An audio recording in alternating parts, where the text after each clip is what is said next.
ओम नमो भगवते रुद्राय पांचालेश्वराय नमो नमः। हर पत्थर एक कहानी है और हर खामोशी में अनोखे युग का इतिहास है। नमस्कार दर्शकों, मैं सक्षम आनंद आनकर पीसीसीयू का छात्र फर्स्ट ईयर मैकेनिकल इंजीनियरिंग से आपको 1300 वर्ष पूर्व एक अद्भुत शिवधाम जो कई रहस्यों और प्राचीन कारागृहों का प्रमाण बना खड़ा है, जिसने कई प्राकृतिक आपदाएं तथा आक्रमणकारियों से लड़कर अडिगता से खड़ा पुणे शहर की बागदौड़ भरी जिंदगी में शांति आध्यात्मिकता का आधार स्तंभ पांचालेश्वर महादेव मंदिर। पीसीसीयू कॉलेज से कुछ ही दूरी पर मूला मुठ्ठा नदी के पास बसा यह अद्भुत धाम 8वीं शताब्दी का निर्माण है। यह मंदिर राष्ट्रकूटा साम्राज्य के राजा कृष्ण एक द्वारा बनाया गया था। यह मंदिर अजंता एलोरा केव से मेल खाता है। इसका कारण यह है कि दोनों भी मंदिर कृष्ण एक द्वारा ही निर्माण किए गए थे। मंदिर एक बड़े बेसॉल्ट पत्थर से बिना किसी अत्याधुनिक तकनीक से केवल छन्नी और हथौड़े से तराश कर किया गया है। हालांकि इस मंदिर का किसी भी पौराणिक ग्रंथों में तो अवशेष नहीं है, परंतु 1810 में बाजीराव पेशवे II द्वारा 1 रुपया इस मंदिर को दान कर इस मंदिर का नाम इतिहास के पन्नों में अमर कर दिया था। इस मंदिर से जुड़ी और एक कहानी उभर कर आती है। यह कहानी ना किसी पौराणिक ग्रंथ में है और ना ही वेद व्यास द्वारा रचित महाभारत में। यह कहानी आज भी स्थानीयों के जुबानों में रेंगती है। माना यह जाता है कि पांडवों ने अज्ञातवास के समय यहाँ विश्राम स्थल के स्वरूप में वास किया था, इसलिए 1880 में द केव टेम्पल्स नामक जेम्स फर्ग्यूसन और जेम्स बर्गर द्वारा रचित पुस्तक में इस जगह का नाम द पांडु केव के नाम से भी दिया गया है। भले ही इस जगह के 2 अलग अलग नाम हैं, परंतु इसके प्रति लोगों की आस्था एक है। तो चलिए प्रकाश डालते हैं मंदिर के वास्तुकला पर।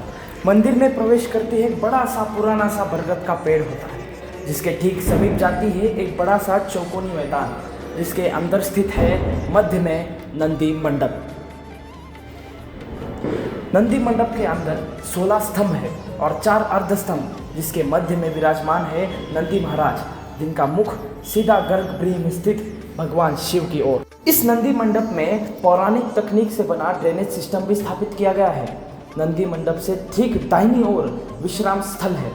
यहाँ माना जाता है कि प्राचीन काल में लोग मंदिर परिसर में आते समय यहाँ विश्राम भी करते थे।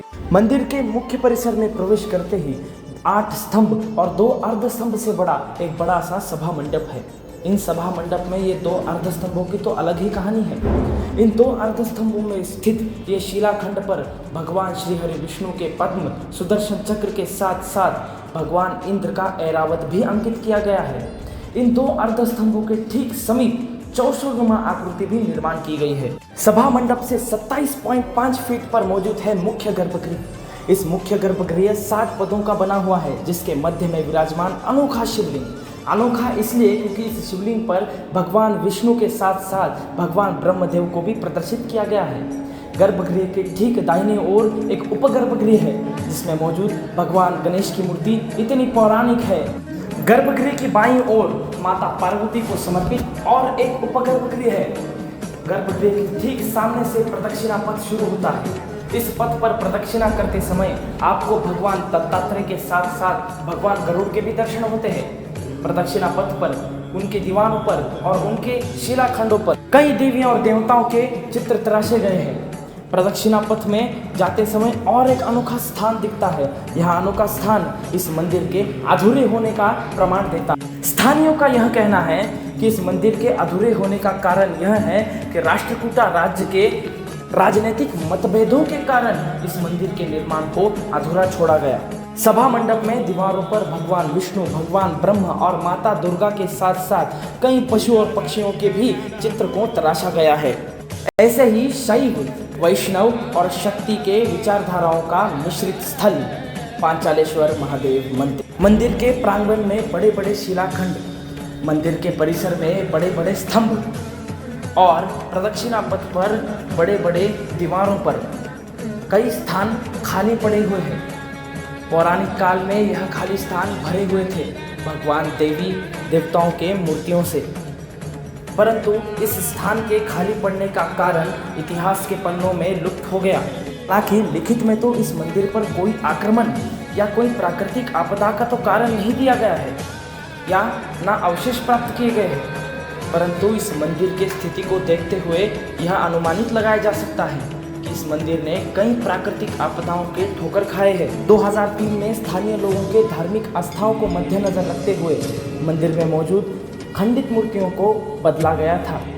आर्कियोलॉजिकल सर्वे ऑफ इंडिया का मंदिर के प्रति समर्पण और स्थानीय लोगों के धार्मिक आस्थाओं के कारण यह मंदिर आज भी आध्यात्मिकता का मूल आधार बना हुआ है।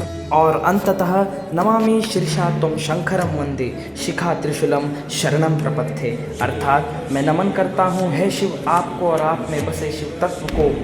हे करुणामय, हे त्रिशूलाधीश, हे करुणामय, मुझे शरण लो। आखिर में यही कहना चाहूँगा कि इन पत्थरों में बसी आत्मा को महसूस करो और गुफा के हर शिलाखंड में बसे शिव तत्व को नमन करो। ओम नमः शिवाय। हरिओम तत्सत।